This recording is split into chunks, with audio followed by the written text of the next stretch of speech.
that one.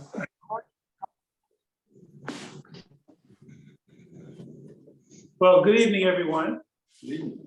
We're going to start my last class on this topic here.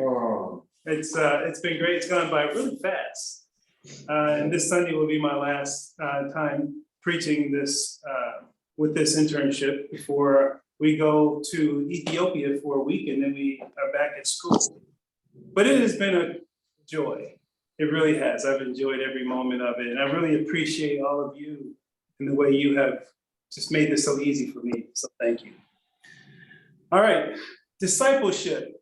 We are in our, honestly, this could go on for a long time. So I kind of had to slice and dice as best I could. But we talked about in lesson 1 about the Great Commission and how Jesus gave us the assignment to teach, to make disciples, to baptize, to basically go. And then we talked about this idea of transformation.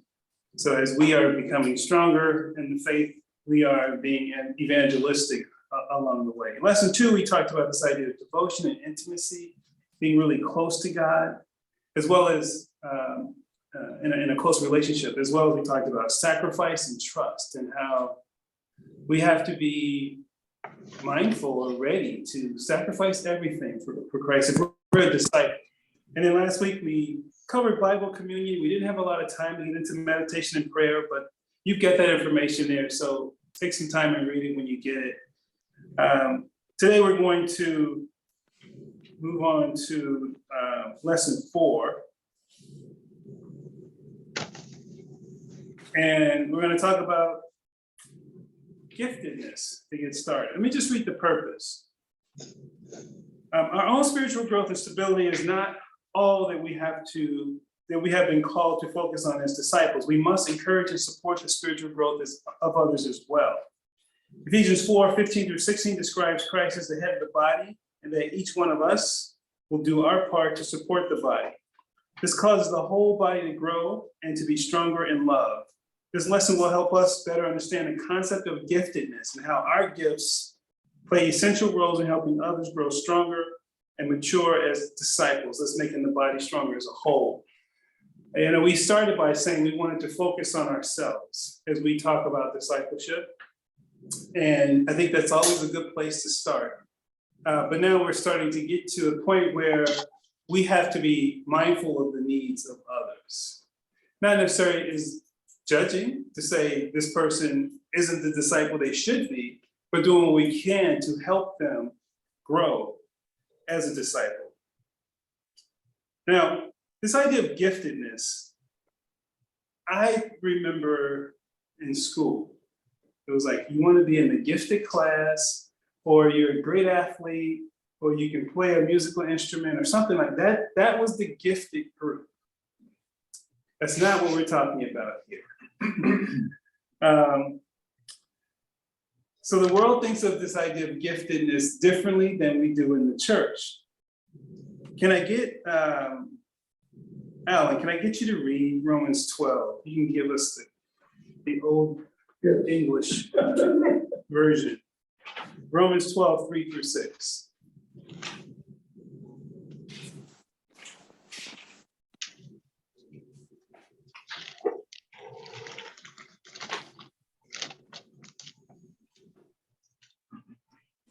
For I say, through the grace that is given unto me, to everyone that is among you, that no man presume to understand above that which is meet to understand, but that he understand according to sobriety, as God hath dealt to every man the measure of faith. For as we have many members in one body, and all members have not one office, so we being many are one body in Christ, and everyone one another's members. Seeing then that we have gifts that are diverse, according to the grace that is given unto us, whether we have prophecy, let us prophesy according to the portion of faith. Be accepted. I love the idea of diverse gifts. So do not, and I remember when someone was in the gifted group, but talk about thinking that you're better than others, right? Isn't that the way? That's the way I remember it. Well, they were in the gifted class. So that, but what does it say here? Do not think of yourself somebody without more highly than you are. More than is meat. Yeah. Do not think of yourselves more highly than you ought, but how should we think of ourselves?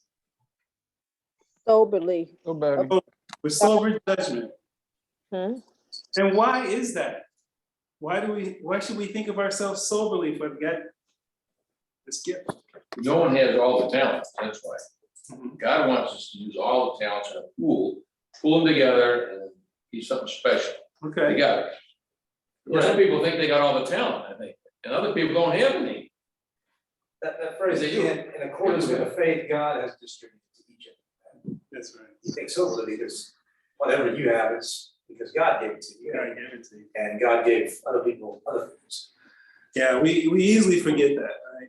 Whatever the gift is, whatever the ability we have, God gave it to us. So therefore, we should give him the glory versus somehow think that we are better than others.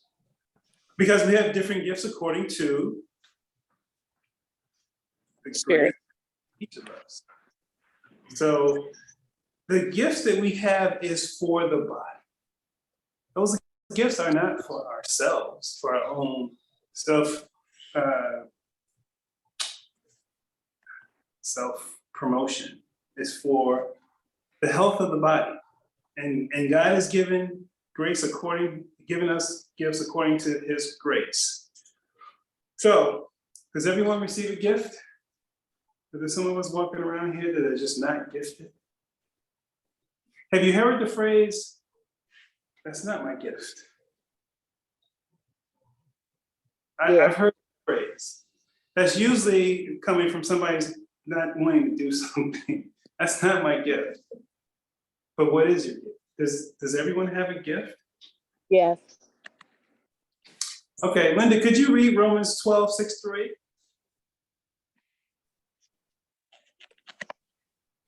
I can't hear you, Linda.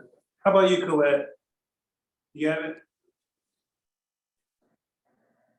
Can you hear me now? Okay, I got you. Romans 12, 6-8. Okay. We have different gifts according to the grace given us. If a man's gift is prophesying, let him use it in proportion to his faith. If it is serving, let him serve. If it is teaching, let him teach. If it's encouraging, let him encourage. If it is contributing to the needs of others, let him give generously. If it is leadership, let him govern diligently. If it is showing mercy, let him do it cheerfully. Okay. This says each of us has a gift. I notice your version talked about men. Women also have gifts. And women are encouraged to use their gifts to glorify God, just like men are. So, what are some of these gifts?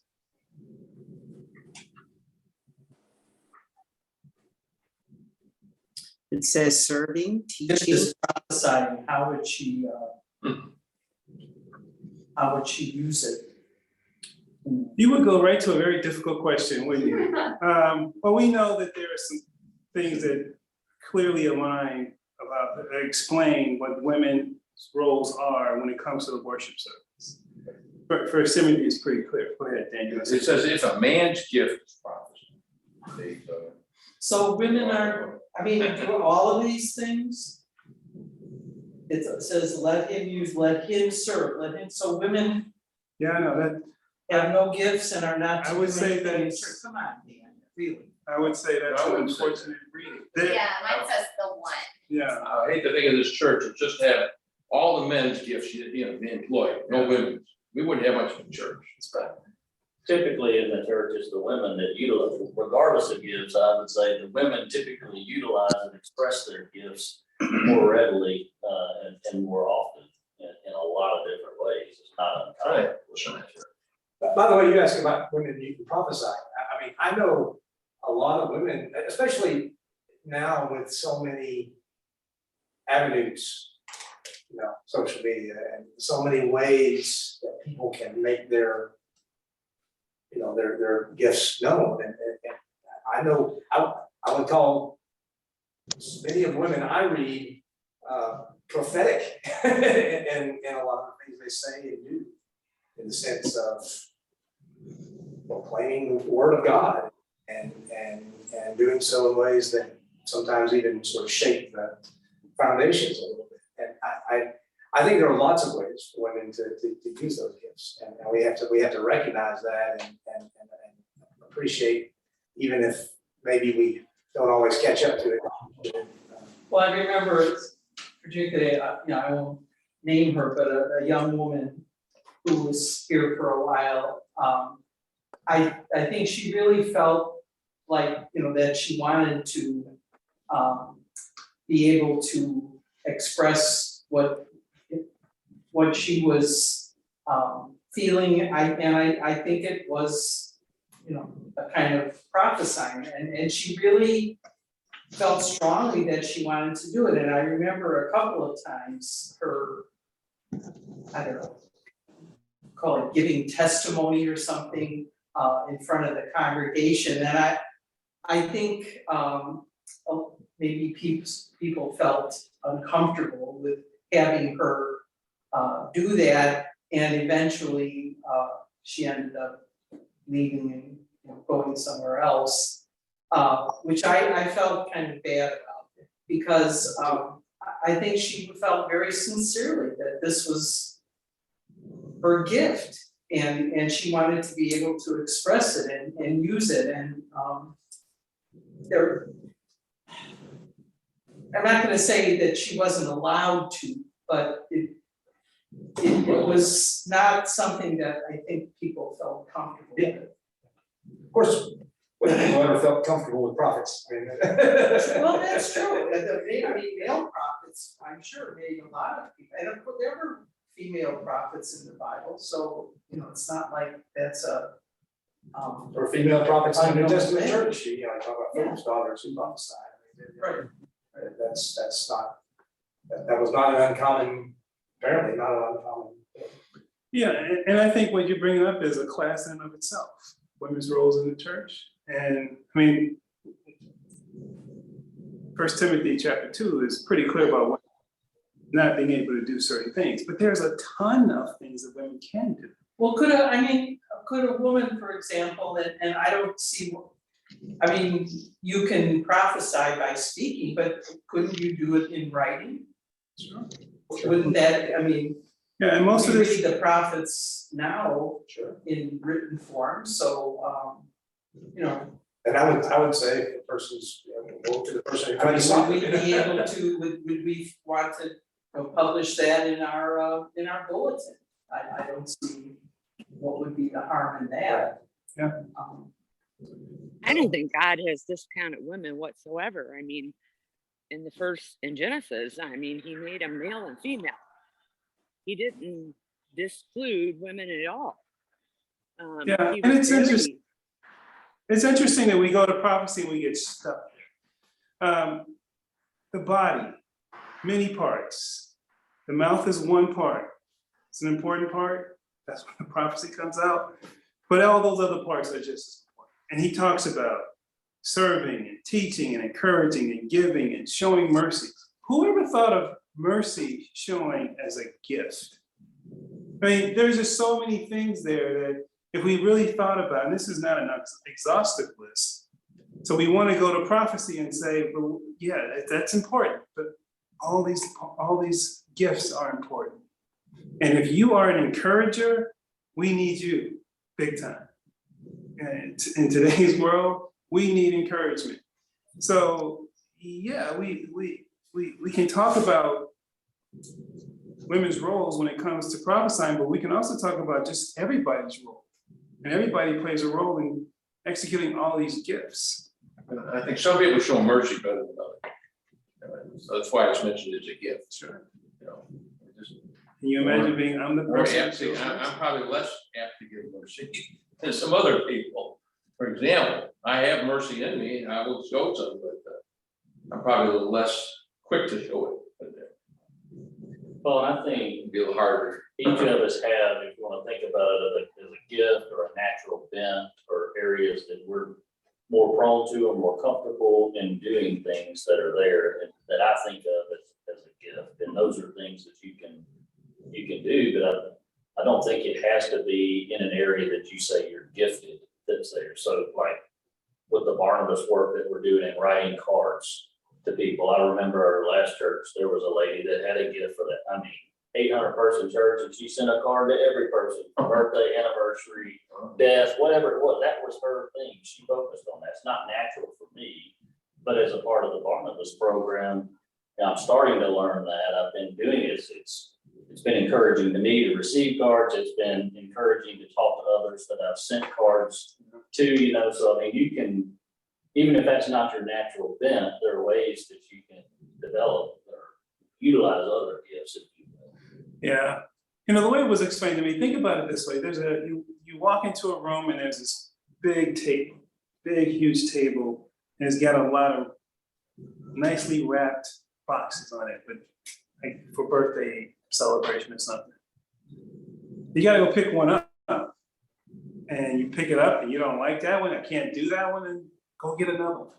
But there is something that we have to do as part of the body. And sometimes we find the one that just is naturally easy for us, that's perfect. But we can grow if we challenge ourselves to do something, maybe it's not natural, but we know it needs to be done. We know for the body, for the good of the body, somebody's gotta pick up. And I don't think it says anywhere in here that even the things you're gifted with necessarily come easily. Yeah.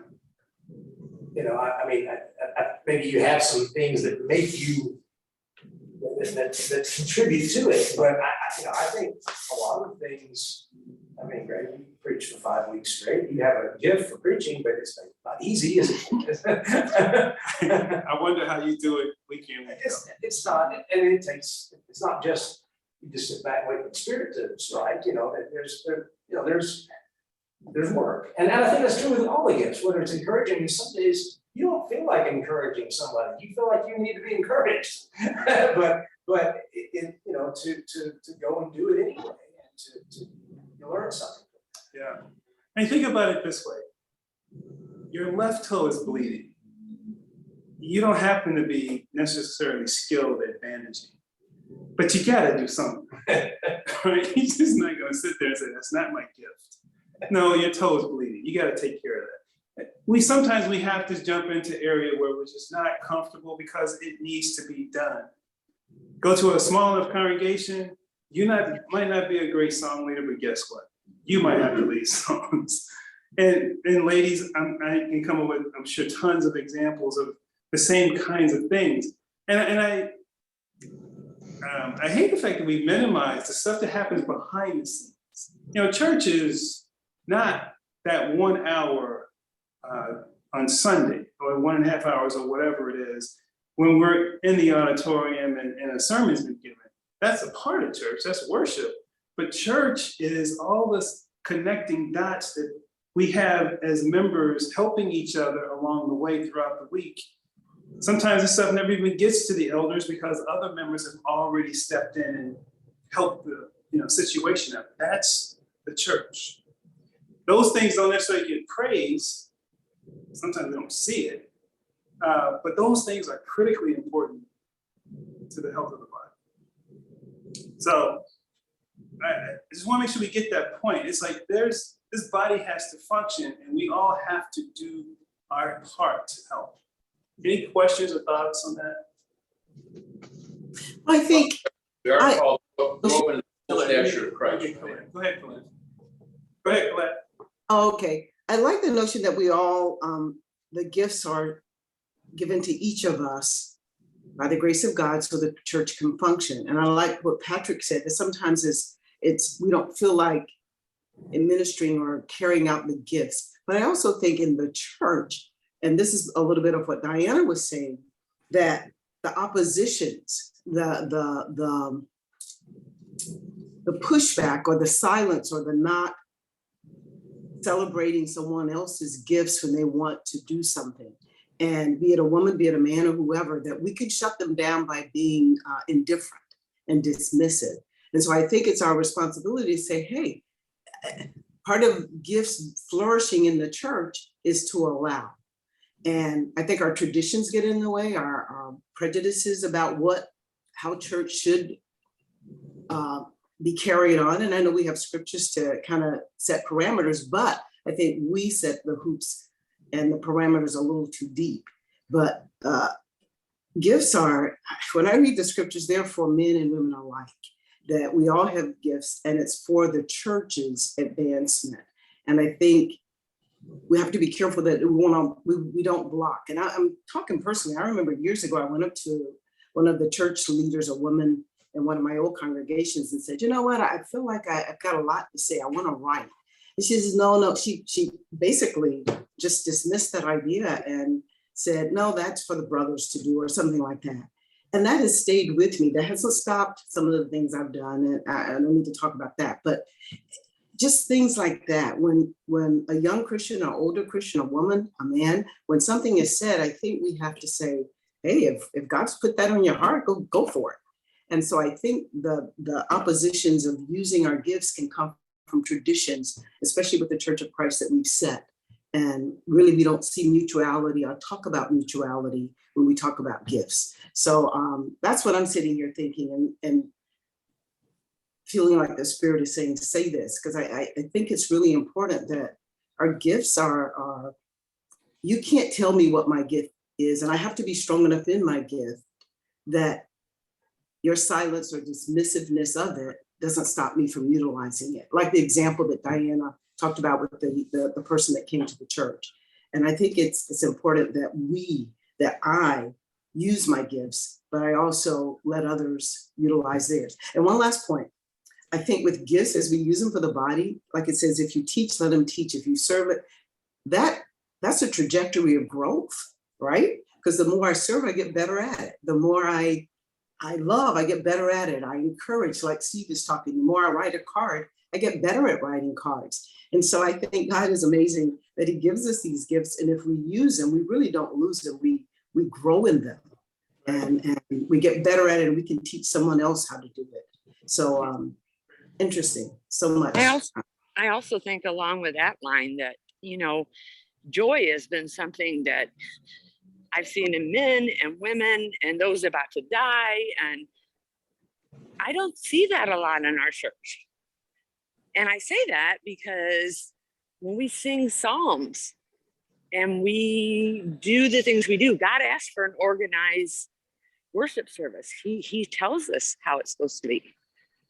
But he never said, don't be joyful. And I really think that's outside of what we're doing. I don't see many people, wanting to say, look up to God and raise their hands and sing the Psalms to him. I think it's become such a natural thing to do, just to read the words. That doesn't mean people don't believe what they're reading, but it doesn't really worship God, I don't think. Well, that's why I think we have to be careful. Is this Maria talking? I think we have to be careful because we can't say someone is not rejoicing or praising God because they're not raising their hands or because they're not hitting a tambourine or they don't have a smile on their face. Totally agree with that. But I can't believe that out of 100 people, that's exactly what's going on. But we cross that. So I think a lot of our worship, and it's interesting to me that we keep coming back to worship. That is one aspect of the church. It is an important aspect, but a lot of our worship has some tradition attached to it. I mean, we have at the school we go to, the church has 1,000 people, and you have some people there who raise their hands as we're singing songs, and there's like a bunch of people who look at them like they have 3 heads. That's just the way they want to worship. But there are a lot of people who don't want to worship that way. We can't call either one incorrect worship. So the idea of the body, right? Think about it as the body. We got to do what's best for the body. And there are these things, these assignments that we have to pick up and carry out. Worship is part of that, but it's a small part when you really think about it. It's an important part, but it's a small part because we do it once a week. It's all this other stuff that really is making the body grow and be strong and be healthy. And we have to find our way to help keep the body strong. So, I mean, this is great discussion. Whatever we have, he's saying, do it to your fullest. You know, make the best of it. Even if you find it not necessarily naturally talented in that area, give it your best. Until somebody comes along who is, and can take that off your hands so you can go pick up another gift. All right. I want to read this idea of steward. I want to read about stewardship in 1 Peter chapter 4, verse 10. And talk about the connection between the two ideas of giftedness and stewardship. Michelle, do you have 1 Peter 4? Read verse 10. Chapter what? Just 10? Just 10.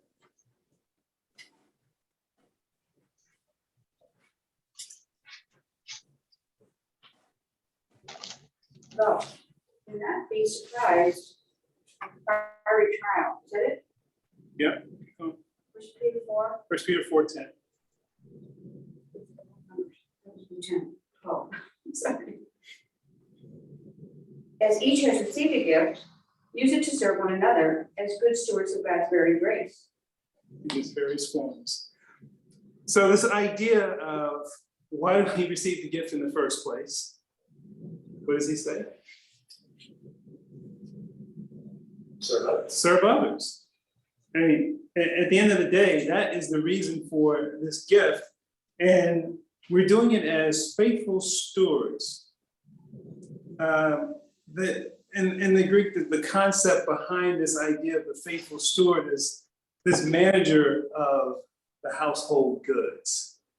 And this person who has been kind of designated by the owner to distribute the goods. Think of the pantry, distribute the goods from the pantry to the other members of the household who are younger in age, who aren't as capable, and taking care of them and helping. This idea of being stewards of God's grace. I love the title. So we're grace stewards. We're kind of helping share God's grace by the things that we're doing with our gifts, with the gifts that we have. Does that make sense? I think of, a wine steward at a restaurant. Yeah, their job is to know the vintages and to, give it to the diners and to take care of all that, to decant it, to do the things you're supposed to do to the wine so they can be enjoyed. And I think that's a carryover from that idea of the stewardship that maybe we can kind of relate to. Right. We know what that is. And it's amazing that we're called to do that with God's grace. Yeah. I mean, it really is a big assignment if you think about it. Patrick, could you read Luke 12, 42 and 43?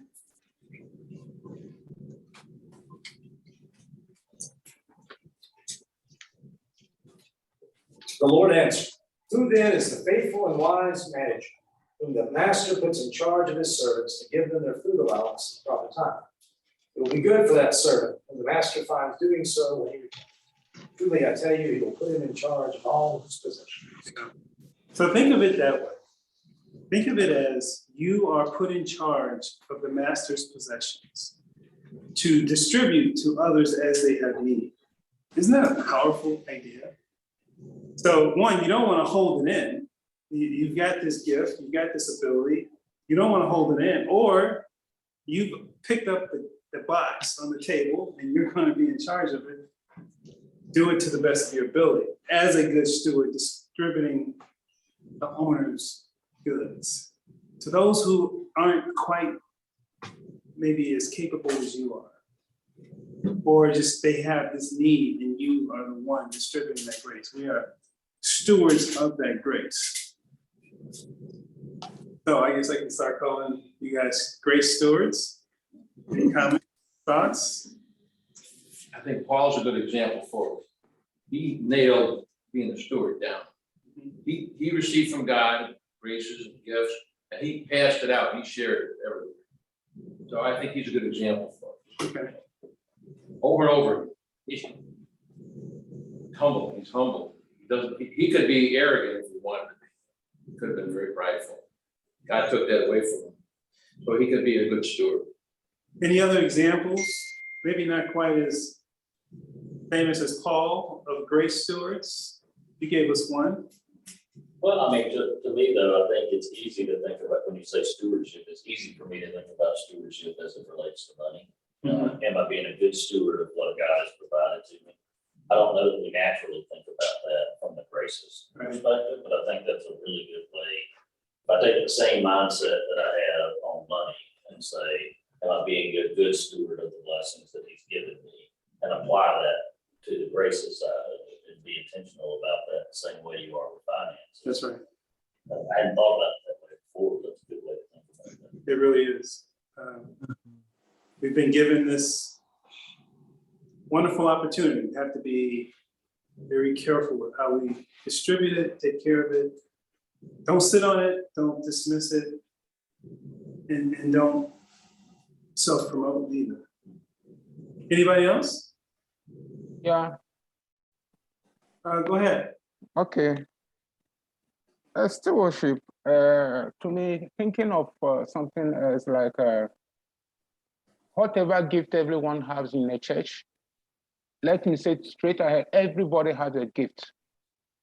Singing, preaching, admonish, and then teaching, those kind of different gifts everybody has. Even the women, you have, sometimes you return some women, if they didn't come to church one day, you will see from the singing, if the song is going on, you didn't hear that voice, you know that definitely this lady or this woman is not present today because of the gift that she has.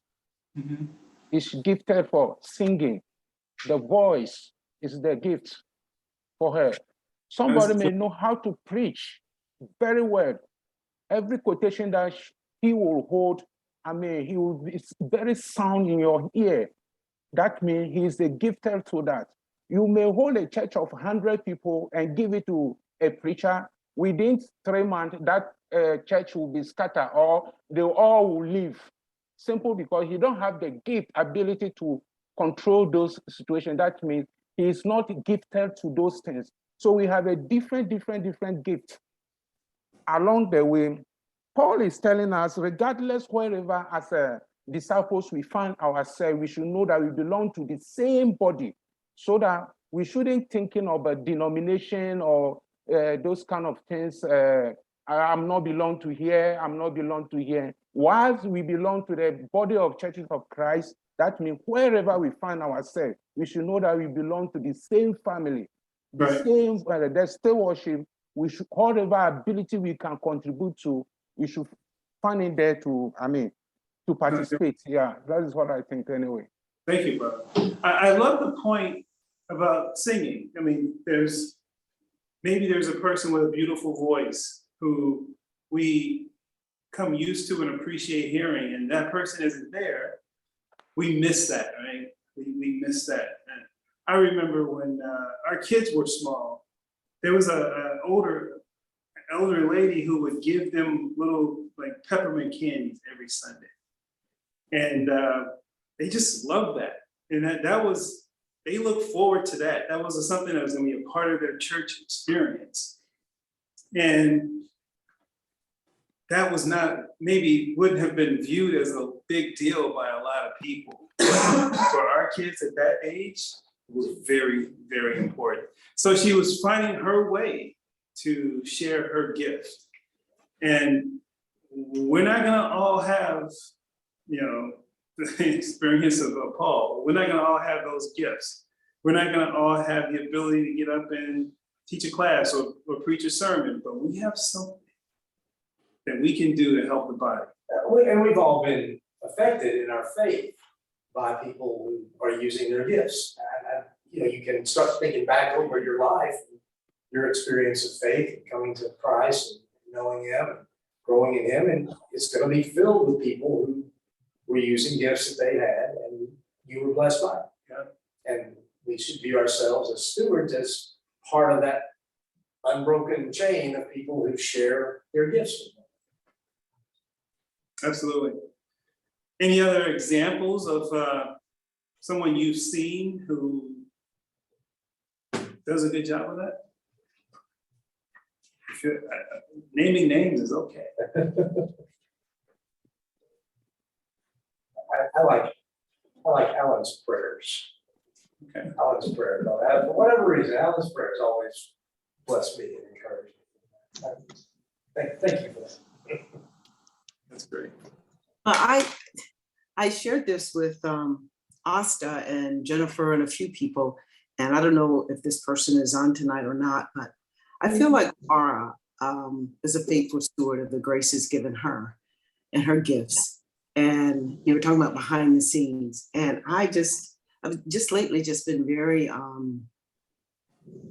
blessed knowing her, just seeing what she does to get the Barnabas people going, and VPS, and how she serves Josh and Patrick. I don't know. I just think she's some kind of woman, a godly woman that does it well. And and her father, and that he's been on all of our hearts praying for him. But I've just been really that gentle and quiet spirit, but yet she's very forceful in what she does, and in such a confident manner. So faithful steward of her grace, of the grace given her and how she serves us. And to put up with her husband. Yeah.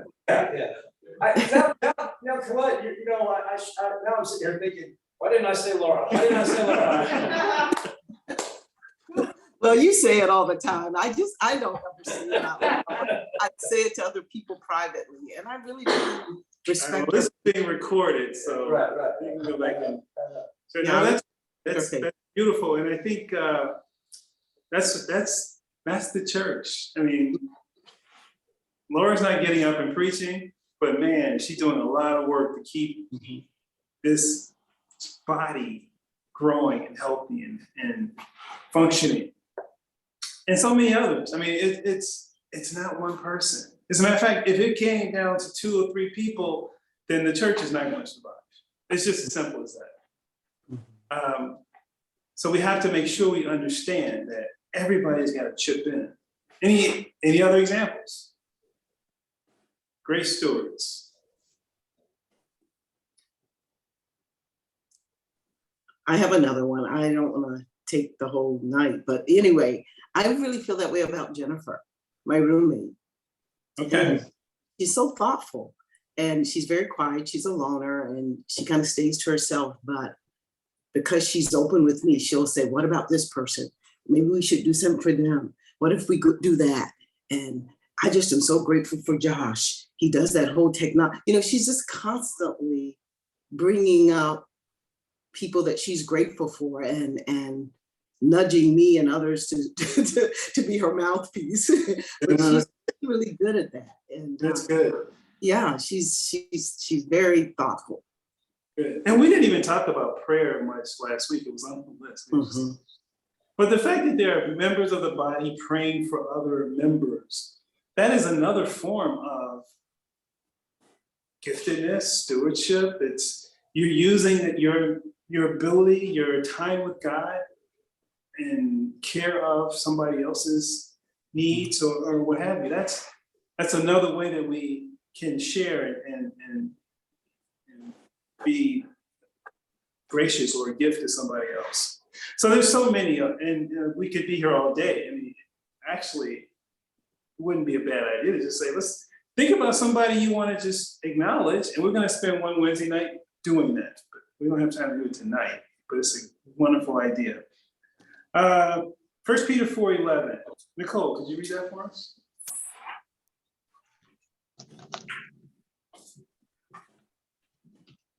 Whoever speaks as one who speaks oracles of God, whoever serves as one who serves by the strength that God supplies, in order that in everything God may be glorified through Jesus Christ. To him belong glory and dominion forever and ever. Amen. Okay. Who gets the glory? God. God gets the glory. So if we're speaking with the words of God. If we're serving, who's providing the strength for that service? God. So we have to remember that. God will help us with this. He gives us the words to say. He gives us the strength to do it. He gives us the example of his son, so that in all things, God may be praised through his son, Jesus Christ. So I got a few discussion questions here that we're actually going to get to, which is surprising. What prevents us from sharing our giftedness with the body? I think sometimes we're afraid of what we just talked about, that if we excel too much or too publicly, that we will get the glory and that God does. I mean, I have seen churches where it's very performative, and it's all about, you know, whoever's on stage. So yeah, that is something to be aware of and to avoid, but at the end of the day, everything, all the gifts we have and all that we do, it's from God anyway. So I don't think we should hold back from giving them all. Right. Okay, great. So we're afraid that we become, I thought you were going to go in a different direction, but we're afraid that we become praised. We get the glory versus God getting the glory. Another angle could be, we could be the one that does this for the next 50 years, is the way I was thinking about it. And that might also be true. So we have to make sure that we stay focused on what does the body need? The body needs as many of us as possible grabbing the rope and pulling. And whatever the assignment is, whatever the mission is, everybody get a hand on it. What else? Anything else that prevents I us? know a lot of people who have left churches, left ministry, left, you know, in recent years because they've just been pummeled for doing the things that God's called them to do. They've just been beaten up over it and in various ways, various reasons. And I think sometimes it's just you just get tired, you just get burned out, you just get worn down. Yeah. And somebody once said that, you know, going to church would be great if it wasn't for all people. And you know, I don't feel that way, but I know people do. And the struggle of sometimes, just when you take something on, you also often accept in doing so a certain amount of criticism. Yeah. And sometimes it just burns people out. Right. There's that phrase, if you're not being criticized, then you're not together. You know what I mean? I mean, it's sort of unfortunate, but it's probably true. There's probably some truth. Yeah, Not but being criticized, maybe you should get busy. Yeah, right. But there's a great point there because I mean, I know of many stories of ministers getting burned out. I mean, you've been here 25 years. That's like epic. That is world-shattering, record-breaking performance there, because so many times the church will kind of, I don't know if it's on purpose or not, but just will wear down that person. And I don't mean just the full-time No, I ministry people. I mean, you know, anything you do. In Not church, just the you know, minister, but I'm going to talk about ministers now.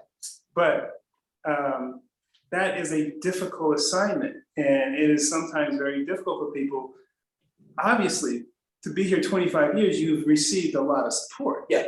So my point is, a lot of people don't make it 5 years. And the same can be true for any other assignment. You know, you can get tired of the song leader, and you can criticize the song. You can get tired of, you name it. And again, it keeps going back to worship service, but it could be anything that we're not encouraging one another, and people say, well, then I'm not gonna do that. Dan's never been criticized for how he maintains the building, I'm sure, right? You've never had any criticism in that. So, yeah, that is definitely a reason why we can withhold our gifts. And then what is the impact on the body if we do that? I think people leave. They leave if their gifts are not being used. And so that impacts the body and it's not built up. I was thinking too, people who are type B and not type A, so they're quiet, they're shy, and that could prevent them. And then they just give up, or maybe even not being aware that they're needed, that their gifts are needed. Absolutely. They're not the sanguine type personalities, Okay. And we have to be in tune to everybody in the body to make sure we're not overlooking people. Josh? We see it when we don't know who's going to teach the team class, which happens quite often. And we see it when there are 2 or 3 people. Well, no, it's not your fault, Alan, because we should have 50 people lining up to do it. But the fact is, we don't right now. And we see it when 2 people sign up to help in the food pantry. And it takes longer for our clients to show up to get their food. And it costs us in little ways like that. It's the team class is on my heart lately because we've got mostly young women who are just in the limited time I've had with them, they're curious and they want to explore their faith more and learn more. And they're a very devoted group of people, and I'm just really hoping that we can do better. Okay. Somebody suffers. Okay? If somebody isn't doing what they said they would do, for example, then somebody else does it. It's not like we just say, well, we're not gonna have a song leader, right? Somebody else steps up and does it. If somebody doesn't clean the building, somebody else steps up and does it. If somebody's not encouraging somebody, it's like somebody's going to have to pay the price. So we have to be aware that if we're not doing our part, somebody's doing it. It's not like it's not getting done. I was talking to a person who was saying, I won't name names, but they were like, seems like nothing ever skips a beat. Like, yeah, but somebody's putting in a lot of work to make sure nothing ever skips a beat. So we have to realize that we are all part of this body. We have gifts to share. And here's the thing, big things might get done, but our job isn't, as the church, our job isn't to just get things done. Right. And something winds up missing. Right. And who knows what that missing thing could accomplish for the kingdom of God. Mm-hmm. Yeah, I think Josh's example is a good one. Especially teenage girls, it's a vulnerable time. And I think, teenagers in general, it is, it's imperative that they get fed. So the point is, this is our body. It's like my left toe is bleeding. I just can't look at it. I had to bandage it. This is the point that is being made here. We have to think about, if we don't do it, then somebody else is going to do it. And we have to make sure that we're doing our part. The last question I have here is, if you don't know your gift, how can you go about finding out what God has gifted you to do? I always love when people ask this question, because the answer is try stuff. Seriously, that's the answer. There's other stuff we can say, but that's the answer. Try stuff. I could say it maybe a little bit different way. I agree with you 100%, but to say it a different way, I'd say you're asking the wrong question. So if what you're asking is, what is my gift? Mm-hmm. Ask a different question and say, what does the body need? and just go do, and then, because the body's gonna need different things, and in doing that, I think you're likely to discover. That's how If you you don't know service. is, That's how you service. I mean, I don't see anything in the Bible that says, I know churches that are very serious about you take your gifts inventory in the first place. That's not how gifts service. At all. It always surfaces in stuff needs doing, and somebody says, well, all right, I'll try that. Why not, you know? And there you go. Yeah, and there are some large congregations that have well-defined ministries, and you can just go sign up and say, I want to join that ministry. But there are typically the cases, there's a need and there's a body, and the person needs to just go attack the And need. how do those well-defined ministries get started? That's right, somebody started. somebody had a passion. Somebody needed something. Somebody wanted single mothers to have diapers for their babies. Or whatever, and you go and do that. That's right. And that becomes something. What about, if you just want to be fed? Sometimes the sheep just need to be fed. I'll take that one. Okay. So I would say, one of the things that has popped up several times in our discussion here is, and it's come up in the reading several times, the idea that we're supposed to be stewards. The bit before in Romans, the first 4 verses or so talked about the need for, living sacrifices, service, right? If you want to be fed, that's wonderful, but you should come at it with a servant's heart. One of the ways you get fed is by learning to help others. When you're looking for what your gift needs to be, as Steve was saying, one of the things you need to be doing is go at it with a servant's heart, looking to see what can I do in order to help out. And sometimes the answer to that is actually going to be helping other people as they start off, because much like a newborn babe, a small child's like, oh, here, daddy, let me help. That means it's going to be twice as hard as it would be if you just did it by yourself. But it's an important training process. And sometimes that can be a wonderful serving opportunity to help somebody else, spread their fledgling wings and try to serve others. So if somebody comes to church to be fed, I'd say, wonderful. Here's some things you can help us do. Okay. Absolutely. Absolutely. And I do think there are times in all of our lives where we need to say, all right, look, I gotta just rest. And I think we can find places in the church for people who are temporarily at a time when they need refuge, and I think we can do that. And what Ethan says still applies, Well, I think all of us are gonna go through cycles. Sure. Where we're feeding and eating fed personally, and then, one of the things with us moving up from the South that Nicole and I were talking with our girls they're at an older age, but it's different when you're in Memphis, Tennessee, and there's a church on every corner. And you're going to an 800 person church, and if I don't like that one, I'll go to the 500 person. If I don't like this issue, I'll go to there.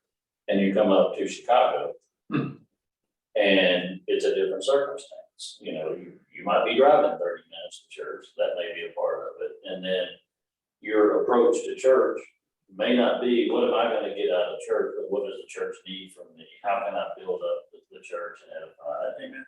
The other side of it is, like if you're in a place in Memphis, you might have an issue that you say, well, I don't like this issue, I'm gonna go next door and go to that. Well, you've got to be more open, you've got to be more patient, you've got to be more understanding, just because circumstances are different. And you're gonna, depending upon where you go in life, you have individual things that you might be needing to be fed or you're feeding, but you also have circumstances that you're gonna be in where, here is different than Memphis. In Arkansas, at one point we're at a church of 25, so there were times that I was leading the singing, teaching the Bible class, doing communion and preaching all in the same day. It burns 25 you out. high attendance numbers. Well, that times there were 12. There were 4 of us, so yeah. Yeah, I mean, that is the reality of the church. It comes in all shapes and sizes. We have to find our place. We have to find where we can share our gifts. So I'm gonna stop there. At the end, I just basically say, take some time and ask the Father to help you find where you can add value to the body. What either gift you have or assignment that's needed to be picked up, and do that, and pray that there'll be more who can come and do the same. That is how you have a healthy body. And it's been just a wonderful study to go through this topic of discipleship. Again, this is easily could go 10, 12 weeks. So I encourage you all on your own to look into this and understand what it means for you, based on what you're reading in God's word, to be a disciple of Christ. He's our teacher, we're his student, so we want to be like him. And I think we're going to find that there's no one definition of discipleship. I mean, there's so many different ways disciples are described in the Bible. There's so many different opportunities for work to be done. But there's definitely a call for us to become disciples. Thoughts, comments, questions? I was just gonna say, one way to find out what your gift is, ask somebody else. And, sometimes one person can see at what another person is doing, they think, well, I don't have a gift. But on the other hand, they're doing a lot of things. They're calling people, they're sending cards, they're greeting people in the congregation, maybe they're taking care of kids. And sometimes we, kind of short sell ourselves. We don't realize those gifts. If we're real honest and trusting, we can also ask somebody, what are my faults? That's hard. Yeah, that's a true disciple right there, who's asking for feedback. Anybody else? Yeah, I just had one thing to say, Greg, that we can use our gifts to enhance a person in his own spirit. Mm-hmm. I missed your first part, Linda. Say it again. I said we could use our gift to enhance a person in his own spirit, another person in his own spirit. Yes, right. At some point, we stop thinking only about ourselves, becoming disciples, and how we can help others. Right. Thank you. I was just gonna say, I know you're here doing an internship with us to develop you for your class and Bible class that you're at, but both you and Asta have just been a breath of fresh air, very encouraging, uplifting, involved, with what you do. So you've done a lot more for us than what we're probably giving you for your studies. I appreciate you, what y'all have done. That you've been. I don't have the history with you from before. Well, thank you. Thank you. Well, this encouraging to us. We've been in a lot of churches. We just love this place, and it's gonna always feel like home to us. And we're gonna always come back, especially with a grandson in the city.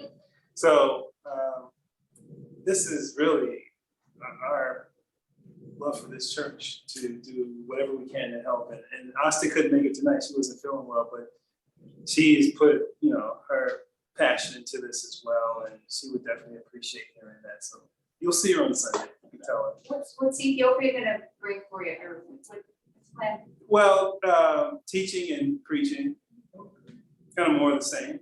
What's the church doing over there? Wow. Africa's a different game. They love God in Africa. They don't all necessarily follow Christ or the Church of Christ, but they love God.